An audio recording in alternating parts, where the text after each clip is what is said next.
Hello, my lovely edge dwellers. Lucca Hallex here, Power Sorcerer. Welcome to my newest episode of Conversations from the Learning Edge. And my guest today is Desirée Chassie, and Desiree and I go way back now. And I'm never sure when we're on the learning edge like this, and these conversations are truly about those spaces where we're not quite sure yet. The ones where we're experimenting, where it makes us go, because it's exciting and scary and messy and all of those delightful things that happen when we're in territory that's new. So I never know quite how to describe folks when we're coming from this territory, because you're on your learning edge and so you're evolving all the time. But when I first met you, because I always like to give a little bit of history about where folks come from, right? So you and I met in Whitehorse, which is where one of my closest friends lives. You are no longer in Whitehorse, but at the time I was doing readings there, and you came for a reading and brought cookies. I was so impressed. It was the middle of the afternoon, and I was ready for cookies, and you make good cookies. But that was what, about 7 years or so ago now. It's getting on for that at least. And since then, I go in and out of Whitehorse, but we had a pandemic in the middle, and I have since been to visit Desiree in Alberta, where she's living currently. And I say currently because she's moved around. You moved around a lot, Desiree. So to get started today, welcome. To begin with, the welcome to you and to everybody who's coming to listen to us today. I always hope that these conversations are going to stimulate all of us on our learning edges and validate the fact that I don't believe you can ever be in control or perfect or perfectly professional or imperfectly anything. Like it's a mess out there on the learning edge. So I think I definitely need validation on my learning edge. And so I assume that everybody else does too. So I love to have these imperfectly perfect conversations. So I always send out to people who are coming on to have a conversation with me. I send out a primer that's just to get the juices flowing and to begin to get us thinking about this. But a nice place to go, I think, to just start things is taking a look back at other learning edges we've had in our lives. And did we know when we were way back when? Did we know that we were on a learning edge? Did we appreciate that at the time? And I'm curious to know from you, Desiree, what kind of learning edges you've had. Are they different? Are they always the same? Are they recognizable? Are you more conscious of them now than you were? That kind of stuff. I think that's so first of all, so thrilled to be on one of these learning edges conversations. And I think I personally like to play on the learning edge all the time. So when we think of going back, what I think of is, youth and always growing up with an entrepreneurial, but also farming family. So there was always something to learn or something new to pick up. Yeah. So, and it's been that curiosity of, ooh, what does that do? Or the little, I'll call it the rebel in me, or the outsider in me that goes, just because it says it needs to be done that way, what happens if I do it this way? And I like to find that out I know about you. Right? And I think, and that goes from as far back as I can remember. I've always liked to, you find the rules and then find out how to break said rules to still within reason, right? Like, we don't have to go off the beaten track, but I think that goes along with that learning edge is as I'm learning something, I like to learn another way, not just the way. or I'll stretch it a little bit further, because I don't think there's always one way to do something. So leading into, how has that led me along my path? Well, when I went into, adulthood and getting a corporate career, that led me into learning the role, figuring out how Desiree wanted to make that role hers, would be that little bit different or on that edge of normal, but teetering on that, how can I make this role better? Like, how can I make it more fulfilling for my soul or for my heart to keep me engaged? Like, and I think this trickles down, I'll deflect, like for my kids, when they understand something fully, they want to learn a little bit more or question the norm, or right, you have to keep them engaged or you'll lose them and he'll start to be disruptive or distracted or those types of things. And I think that totally comes a trickle down effect, because I think I'm the same way. As soon as I learn something in its entirety, I want to learn something new, or I want to do it differently, or I want to explore a little bit more. So one of the cool things with my corporate career is I got that opportunity to go from one role to another role to another role, and going from town to city in Alberta to jump into the territories and learning a whole new culture, along with evolving the banking along the way. So I think that always keeps me on that learning edge. When we met in Whitehorse, I was again in a whole nother learning curve of learning how to deal with an immune disease of multiple sclerosis. So in that, again, was like, okay, that's the word for it, but here's the rules, or the Label. should do, but how can I do it my way? Or what does that mean to do it my way? So that's given me the freedom to back away from the stresses, we'll call them stresses of that corporate, but really to take a time out from that and dive again deeper into me and energy, and another picking up pieces of me that I left behind along the path of life. So that brings us to meeting Lucca again in Whitehorse. And it was, okay, I'm at this crossroads of changing career potentially. But I'd also lost my mom at that same sort of time frame, where it was coming into an anniversary of losing my mom or gaining another angel, as I've learned it to be over time. And I think that's a whole nother learning edge of tapping in and listening and paying attention, or as one of the words that I learned from you is building that lexicon of what does that angel or that bee or that what does that mean for me, and then building on that over the last 7-8 years has just allowed for a deeper discovery of who am I, or what is my channel, and where am I going as I continue. I mean, I was immediately an edge dweller. Like, as soon as Lucca brought up that term, I was like, oh, that's me. Yeah. There's more of us, I'm sure.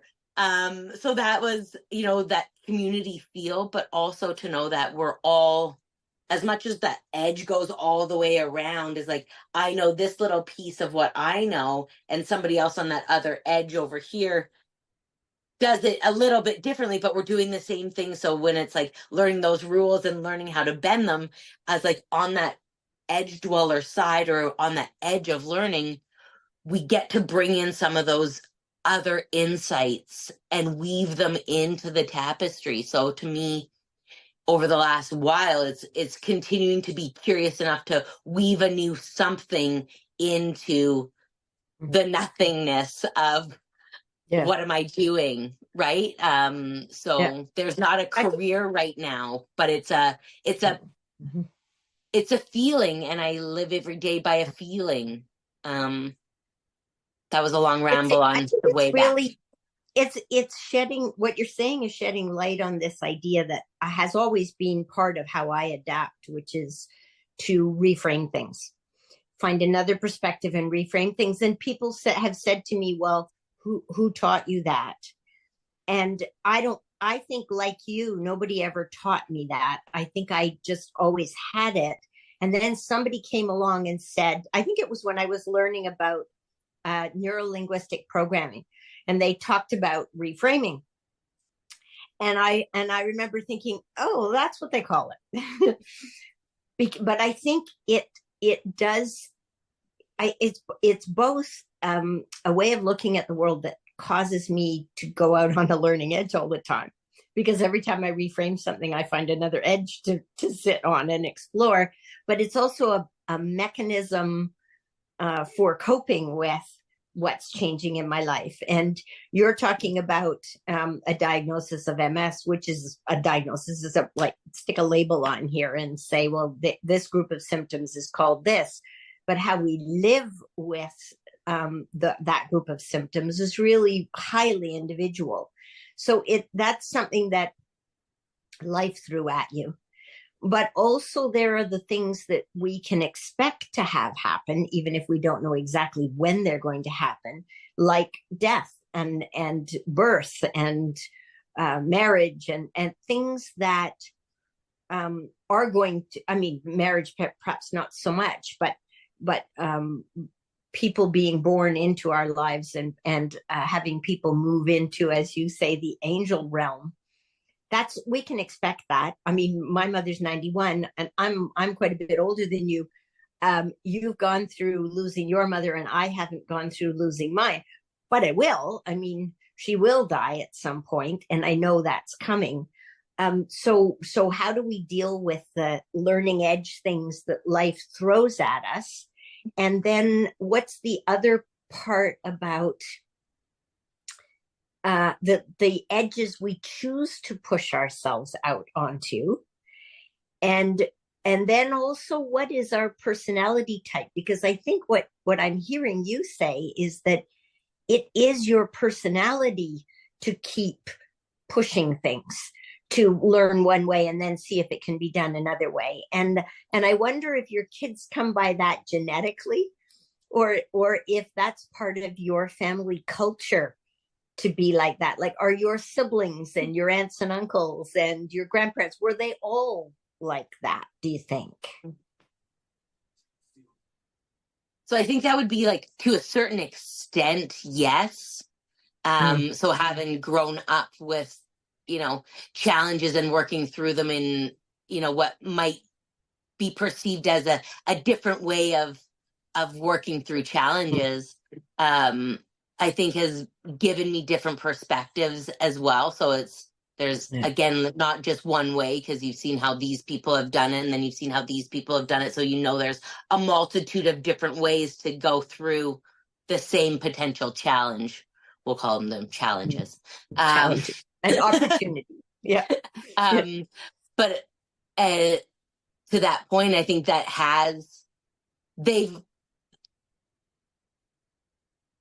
I think in their own way has shown there's all different ways to go about it. Some for the better or for worse. So I've seen both sides of that. So I understand the power of choice, if that makes sense. And so knowing that every moment is a choice point, and however we decide to choose that one option or the other, both are, we could call them equally valid and equally opportunistic to go at them up or down. And it's at that moment, do I choose to go deeper down into whatever, or do I choose to go above and sort of rise above it? So I think having seen multiple ups and downs, by choice, I choose to take the higher road when given a choice, right? So I think that will continue to happen. And I would assume that the boys are also seeing choice points being made in both their moms and their dads or grandparents' lives as well, and going, oh, here are consequences, or praise, if we want to call it that, for choices, right? And so they're seeing again, and we've always given them choice, because if we don't give choice, then they don't know how to choose. For better or worse, right? And if you choose and you don't like the outcome, because that's part of being on that learning edge, right? What if are you going to do make about a choice and you don't like it, then what do, right? Or do you have permission? Do you have to hide it? Do you hide it, sweep it under the rug and pretend it didn't happen? Do you share it with other people? Do you get advice? Do you, like, all the different opportunities that come along with that? That always reminds me of Edison, who had a bajillion failures in creating a light bulb before he created a light bulb, right? Like, if he had given up at any particular point, would somebody else have created the light bulb, or would we not have a light bulb? I choose to believe that there's more than one route, and if you don't find it, somebody else will. But that's part of that time and opportunity thing, right? That you're never the only person working on something. So there's sort of a symbiotic mycelium connectivity around the planet that allows us to work with things. What do you think is on your learning edge right now? I mean, you've had changes of career, you've had changes of health, you've had changes of living environment. What feels like it's most present for you right now? Yeah. So I think currently on my learning edge is to keep, it's trying to not jump ahead of where I'm trying to get to, in the bigger picture, right? Yeah.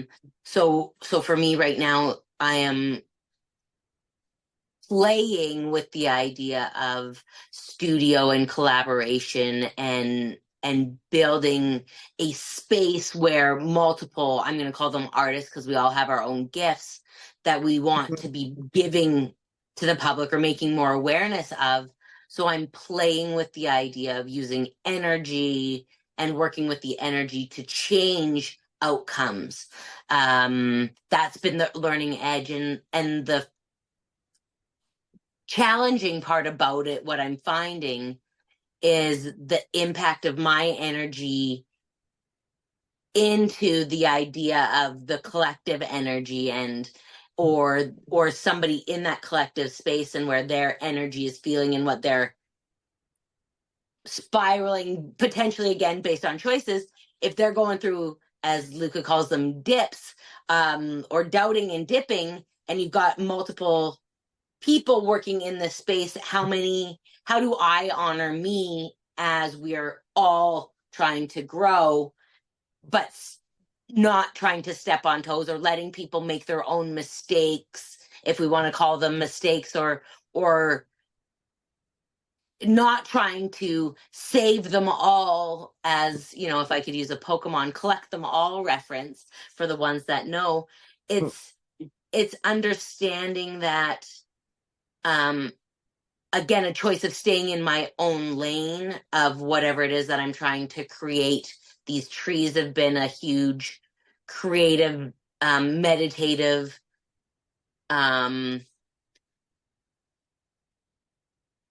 I don't even know what I would call them. They're their own little beings, these little wire gem trees that I'm making. So I think that's fuel to the showing up and having a space that isn't my house space, where people can be walking down the street, and just that curiosity again in them, kind of their eyes peek in the window going, what is she doing in there, or what are they doing in there? And their curiosity opens the door, and then it's that invitation again to go out and show and spread, spread the light, or spread the shiny, or just encourage people to think outside that box, or on that edge. Like, can we get out of that rat race of go go go, do, and just kind of create a pause, for people. So I think my learning edge right now is one in the same of trying to create pauses for people, is also remembering to pause for myself, as for the ones who know me have alluded that I might be like, you know, on the wheel of go, go, go, go, go, or always something new, or infusing what I've learned into something new.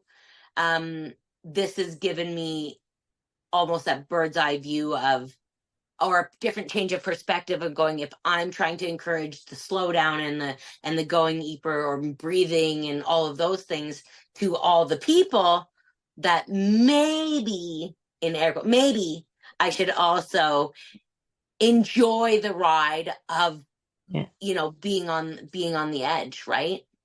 But they say So we teach what we learn and we learn what we teach, right? And you know, I'm not everybody will know, of course, that you're making these little gem trees that are, the trunk is made out of wire, and they have gemstones woven into or twisted into the ends of the branches, and then they're situated on some kind of piece, a shell, a stone, a gem, whatever it is. And some of them are about maybe 3 inches high, and little tiny ones. the little tiny ones that are portable, and some of them are much bigger ones. But can you tell people what the genesis was for creating your first tree? So yeah, the very first tree. So here in Red Deer, we have something called the Rock and Gem Show. I think they go across Canada. Neat sidetrack, but they were teaching wire gem trees at this workshop, and I, of course, was like, I really desire to go, so I went to one of these workshops, and it was my Tyler, who was turning 13 at the time, and I was like, this would be so cool for him to be able to create a family tree and infuse it and have it for, you know, the rest of his life, if he chooses to keep it that long, or forever, how long he decides to keep it. But so we went and we did this workshop, and the process of doing it, I came home and I was like, I think there's something in that. And I just, the next day I went to the shop and I got the wires and all the tools, and I just started creating trees. And the first batch, I'll call them the first batch, were gifts for people. So I was tuning into the energy of who I was giving them to, and creating from that heart space. And the reactions that I felt, or that I witnessed in people finding their tree as I had extra, you know what I mean, was just so powerful, that in that moment, I knew that I just had to keep making them. So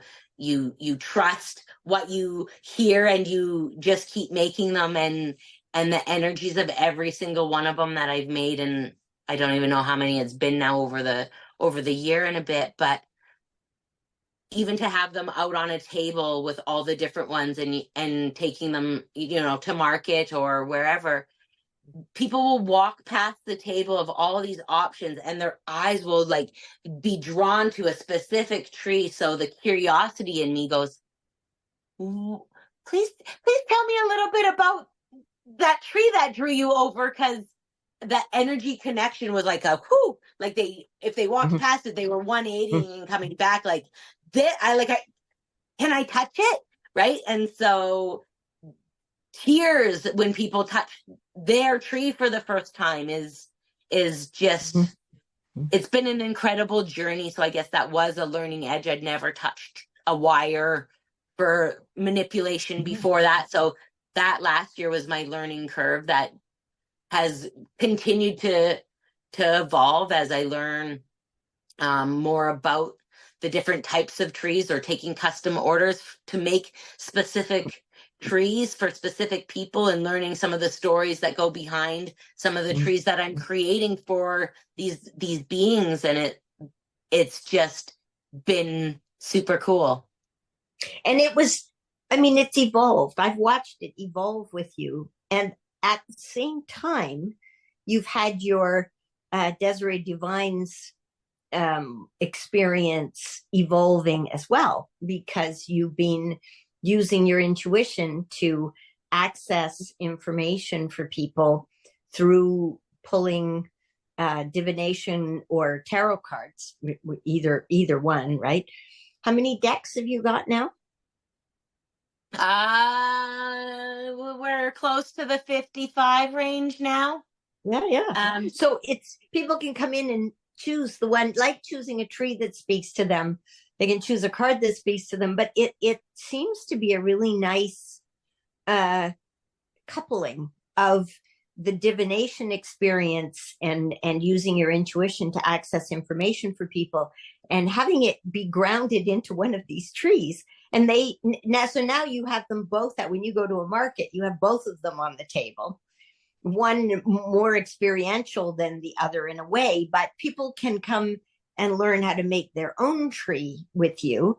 So some people are quite happy to have you make a tree for them, or make a tree for somebody they care about. And other people, like I made my own tree, which has, I think, even more meaning for me, because not only did I make it, but I made it with you.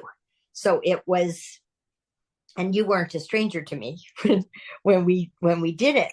But this, I'm always curious about things that evolve together on a learning edge, right? And so you've got the Desiree Divines, and you've got the tree making, which we're loosely calling tree farming, and then you've also got this experience of being in this, what we're loosely calling a studio, with the other creative people in that space with you, and they all seem to be constantly moving.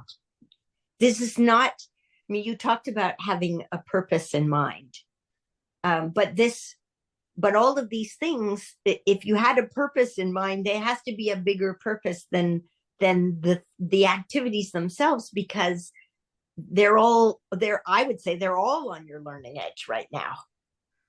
Yeah. And it's together. Just really like the learning edge is really, how do you combine all of the the loves or the new modalities or all the things, because I'm just like, oh yeah, and there's this and there's this, right? So when we start talking about the sound, the crystal bowls have been another on that learning. That's another one. Learning curve as well, and adding in, I'll sidetrack onto that one. So with the magic card reading room and doing the card readings is allowing people to sit in that vibration and really taking in their messages, connecting with their guides, their loved ones, those types of things in this intimate space.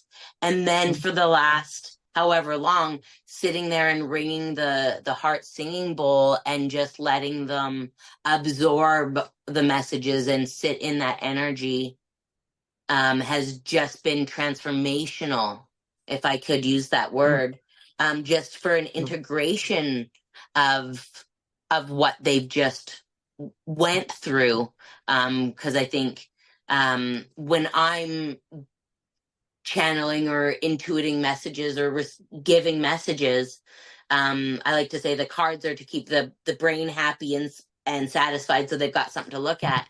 The messages and the information are coming through energetically, and so sit there and absorb it into your heart space. At the end is just it's been super powerful to see and witness. So you have the sound that rearranges people's molecules in a way and allows the information to come and sink in. But also then if they take a tree away with them afterwards, they don't all, but if they do take a tree away with them, the crystals have been sitting in that environment with them, and it's like it continues to ring them or vibrate them as they go away. When you do the vibrational singing bowls work with them, do you record it and send them away with the recording as well, or is it an in the moment experience? Currently, it's been an in the moment experience, and they're all welcome to record the reading if they want to. and or if they want to. Yeah. And everyone so far has been like, no, I want to just be. I'll just get Yeah. what I need. Yeah. So Mm. I trust that Yeah. that's what they need, Yeah. and they'll Yeah. come back for their next one. So Yeah. What do you do when you're trying something new and you're on your learning edge and it's scary? two different options. First one is jump right in and try it and just keep at it and keep going and like in a relentless sort of, I'm like in a mode and I'm just gonna, this is my new thing and I'm doing it. Yeah. Or the other side, which is procrastinate until the last day so I don't have any more room in this time space continuum. So I need to want to, if I've got a limited window, then I'm like, oh, today's the day, and then I'm in it. So I'll either jump right in and go 10 speeds ahead, or I will take the slow road and I will detour and meander until it feels like it's now or never, and then I'm like, oh, better try that if I'm going to try that. So two different. Is there what would you say is the wisdom in the two different ways of doing it, and how are you determining which way you're going to do it? Is it just something that happens naturally, or do you ever have a choice point in there? And is it becoming any more conscious for you as you get older? Like when you were 16, did you know that you do this? I think maybe I didn't realize that is what I was doing, but I think if I was to look back to 16-year-old me and having now you'd be able to see it. Now I can I can see that. Oh, that was procrastination until there was, time to do it. So I would say, to answer that,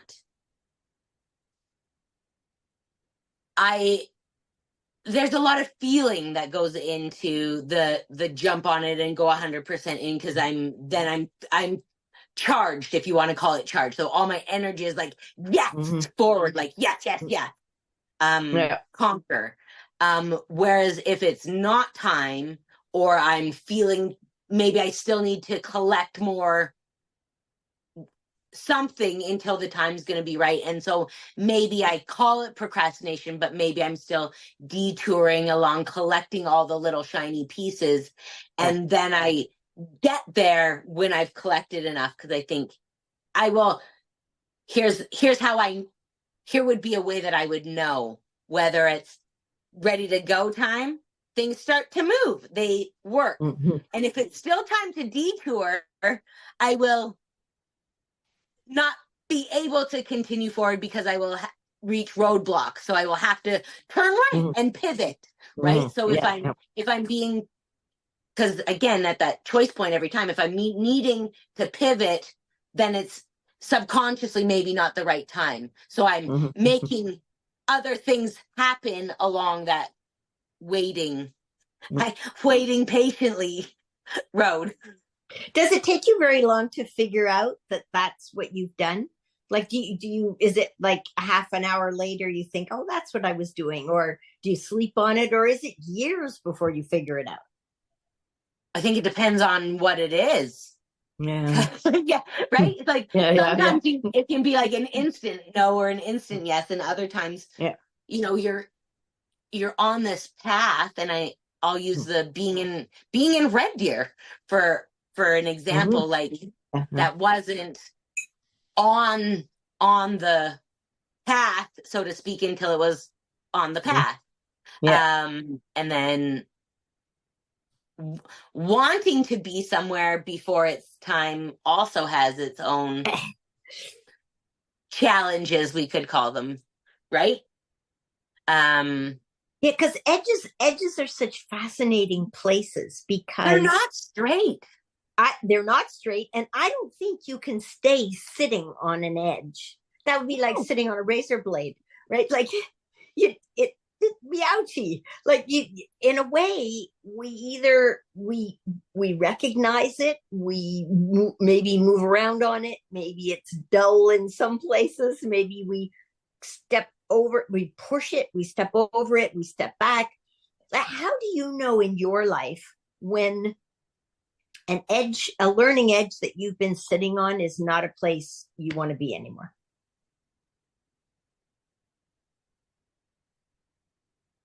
I think that one again has two answers to it, because This is a theme. this is a Desiree theme of choice. Sometimes it's being stubborn and just wanting to see it out. Do you know what I mean? So you fight and you make it work for as long until it's so uncomfortable that like you need to something to change, right? So that there's that stubborn one, and then there's that other part to go like, yes, right? And you just know that it's time to either go or not go. Like you couldn't even push the brakes hard enough if you want it, like if it really meant to go. So it's yeah. I mean, I'm thinking about the same. If I were to ask myself the same question, how do I know? Part of it, I think, is about energy. If it's still creating energy for me to be there, then that's fine. But when the energy's gone dead, or if I'm there because I'm being stubborn and I'm forcing it, or I'm afraid that there's shame associated with backing off from it, then that's not a good enough reason for me to be there. And eventually it starts to create negative stress for me, as opposed to the positive stress of being in something that is still exciting, stressful maybe, but exciting still, or where I'm meeting new people doing it, or I'm satisfied with. I can sort of tell by what happens to time when I'm on that sitting on that edge. If time is dragging and I'm super aware of it, and it's like, then that's not a good place for me, and I will have to start looking around for alternatives. But if I go into that space where there is no time, where I look up and I think, oh my God, 4 hours has gone by, that is still, for me, I guess, still a healthy place to be sitting. Yeah, that makes sense. Or working, or, and sometimes it's hard. I have to get really uncomfortable before I start asking the questions. I hope I'm doing that a little faster now than I used to. Well, and I wonder, like, on this edge, if we're on it and I'm going to use the word eroded it or dulled it by sitting on that edge or that spot for too long. Mm-hmm. That's a good point. I like that. Or have we, rutted it out and so we're comfortable on the edge. So it's like, is it even an edge anymore then, right? Right? Like, did the edge move if you're able to sit comfortably on it? Like, it's like the tide. Yeah, if you stay sitting in one place on the beach, eventually the tide will leave you behind. Yeah. Or take you out. If you wait too long. If you wait too long, right? Yeah. So that's another, another way to think of it too. Or if you've, because I don't think like you said, you can't not be learning or moving if you are on the edge, because it's constantly in motion. So even if you're not moving, the edge under you is moving. Yeah. Right. Well, and I'm also staying on the edge. Yeah. I'm thinking about different kinds of edges. Like there's professional edges. There's the edge of me. Like, how am I evolving? Who am I becoming? and there's the edge of relationships in my lives. Oh, look at that. I talked about lives. I didn't mean to, but isn't that interesting? But like, intimate relationships, family relationships, professional relationships, friendships, relationships with neighbors, colleagues, like this, they're all, everything is, all those edges I'm playing with at the same time. Some of them may have more of my attention than others. But I'm thinking about my life at the moment, like I'm on a bajillion different edges all at the same time here. And it's a full-time job to be out here on this edge. And so I'm wondering about your life. Like you've got sort of professional edges evolving, but because your work is not this I am a banker label stuck on your forehead, right? It's more personal than that.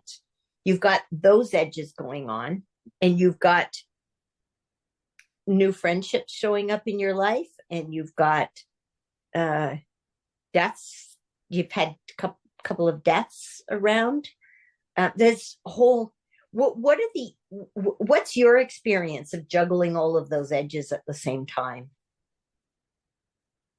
So as you were talking, I was getting this picture of this puzzle. And so as you were talking about your edges, I'm picturing the Lucca puzzle piece that continues to change shape. And so if you're looking to find where you fit in this picture, but you're still not unsure, but you're still unaware of what all the little, like I'm thinking of like one of these 5,000 piece puzzles where the pieces are so intricate and so they have to be so individualized. They can't have two of the same looking pieces to go into this puzzle. I'm picturing this morphing of edges as you're evolving of who you are, and you're like, do I fit in this one? But staying so true to yourself that when you've tried to squish or squeeze into a space or tried to go too big for spaces. And so part of that was really cool to actually see this puzzle piece trying to fit into this puzzle.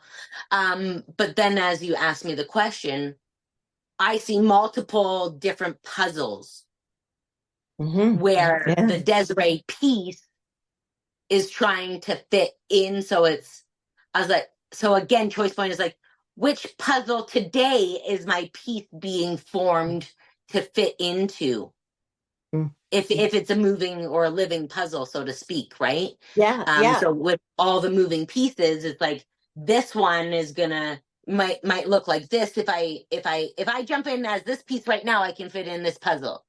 But maybe I don't like the look of that puzzle. So just because my piece fits, do I have to fit in that puzzle?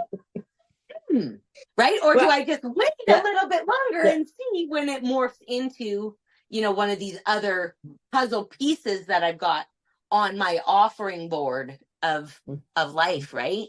And in a way, it's almost like these detours or these new offshoots. If I go the choose your adventure story, if I go this way and I fit into this piece, what does that unfold for me over here? And if I don't do that one, then I wait for a better, shinier, different big, what does this one look like for me? So I think to summarize that one, it goes, I feel like I have a bunch of different puzzle options, and the full Desirée piece is trying to still define her edges to where's the best fit today versus trying to fit into that puzzle that might still be forming with all those other pieces. Like I'm not just the missing piece. There's lots of other missing pieces in some of these other puzzles that I know deep in my core that I'm still meant to be a part of, but it's trying, right? Yeah. Does that make sense? We're all pieces of puzzles, of other people's puzzles that even as I make my own, part of the picture of mine is the people who are. I was working on a puzzle today, funnily enough, and I was thinking about who makes these. Like, how do they choose the pictures for these puzzles? What's the criteria for that? Mm. And I'm at the stage still in this puzzle of choosing. I'm pointing over there because that's where it is. Choosing for finding the edge pieces. And what makes is, and we're talking about edges, what makes the edge of a puzzle? Like, how do we determine what we're dealing with? And are there different parts of us that assess where the puzzle is and where the edge is? And I got a puzzle. We can borrow puzzles from the library, jigsaw puzzles, and then make them and then take them back again. And the back of the box says, this puzzle is missing 2 pieces. So there's going to be 2 pieces you're not going to be able to find, which I think is metaphorically really interesting. But one of the puzzles that we brought home is 2 puzzles in one. It has a picture on one side and a picture on the other side. But when you take all the pieces apart, you don't know which side of the puzzle piece you're working with. So you've got to know, you've got to be able to assess from this little piece that's this big, which picture it is on which side. And I don't know how obvious that is because I haven't tried that yet. But isn't that symbolic in a way of how we can be in one puzzle at work and another puzzle at home, or one puzzle in an intimate relationship and another puzzle piece in a friendship at the same time? Because it must be on a bigger puzzle. It must be a bigger puzzle, and it's, to me, it's infinite, right? It's like fractals. It just and fractals, although we see them drawn on a piece of paper or in a photograph or electron microscope photograph, they're not 2-dimensional, right? They're but we can't see them that way. It's maybe we can feel them that way, but we can't see them that way. So that's also interesting to me. This and can you have a wrong edge? Is that even possible? Can you have an edge you're not supposed to be on? Or is there just an edge that's uncomfortable and you choose, as you were talking about choice earlier, you choose not to be on that edge? Now you use your free will to alter it in some way, go more this way or climb off or go over, or. And do we ever deliberately choose? Like, would you sit on January the 1st and say, I'm going to set my intention to be on the edge of this year? I haven't yet, but I wouldn't see why not going forward. If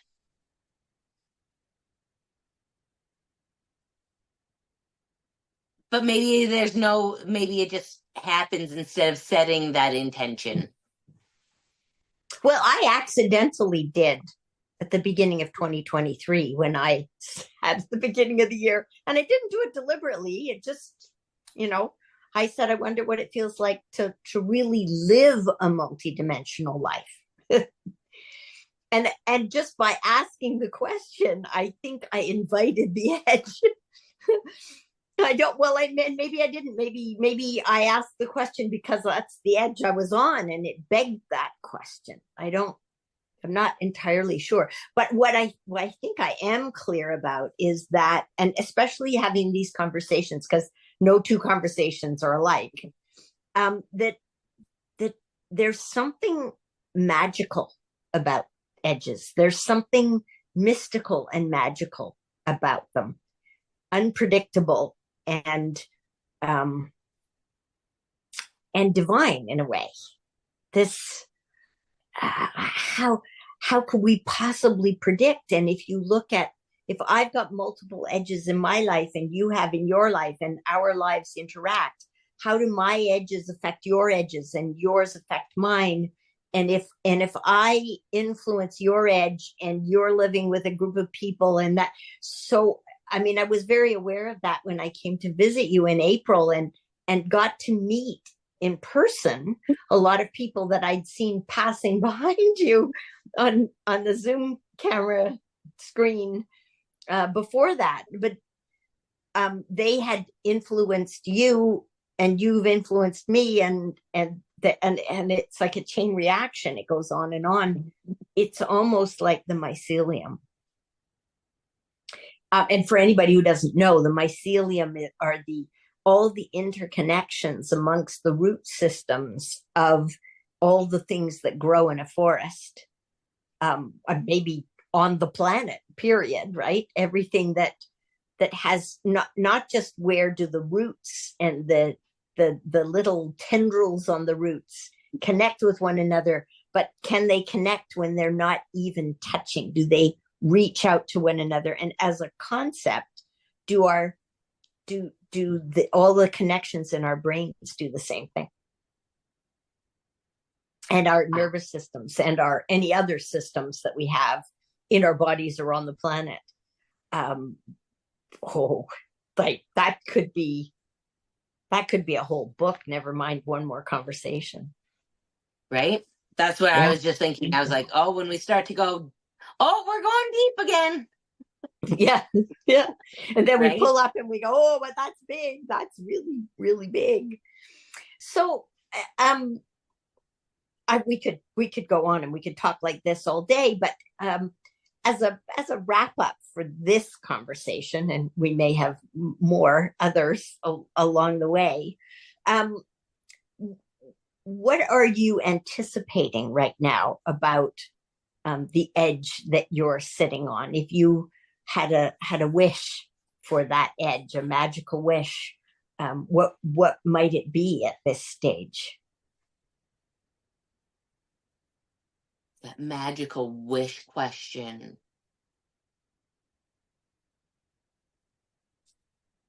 And I would love for more people to be curious about themselves. So what that to me would it envision would be more community focused questions with people with like-minded energy topics, modality sharing, creative endeavors, all of those types of things. I call it paradigm shifting as well, but it's really living moment by moment without living too far in the future or worried about what was in the past. And that would be that we can all continue to evolve and continue to grow on that learning edge, I guess, would be don't stop learning, don't stop creating, don't stop loving, I guess, is the other one. I think love and connection that way opens a bigger, broader opening for opportunities. That's what I would. Perfect note to end this particular conversation. Thank you so much for hanging out and sharing of your edge today. And for all of you who are listening, I invite you to celebrate dancing on that learning edge that we all have, or perhaps learning edges. And until next time, remember that you too can speak intuition.